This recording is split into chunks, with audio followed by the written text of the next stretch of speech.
خبر شامل کرتے ہیں ENN نیوز نمائندہ تسلیم احمد کی۔ وزیراعظم آزاد جموں و کشمیر سردار القیوم نیازی اچانک کلین مظفرآباد مہم کا جائزہ لینے پہنچ گئے۔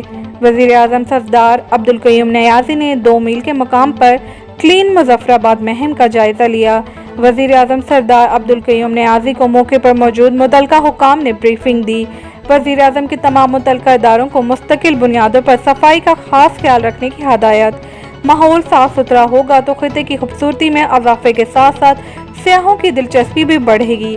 وزیر اعظم پاکستان عمران خان کے ویژن کے مطابق آزاد کشمیر میں کلین اینڈ گرین منصوبے کو کامیاب بنائیں گے۔ صفائی مہم کے دوران عوام کو مشکلات سے بچایا جائے، ٹریفک کی روانی سمیت عوام کی تمام سہولیات کا خیال رکھا جائے۔ وزیر اعظم کے حکام کو ہدایت، صفائی مہم کو کامیاب بنانے کے لیے شہری اپنا بھرپور کردار ادا کریں، وزیر اعظم سردار القیوم نیازی نے کہا۔ تفصیلی رپورٹ دیکھیے تسلیم احمد، ENN نیوز نمائندہ آزاد کشمیر سے۔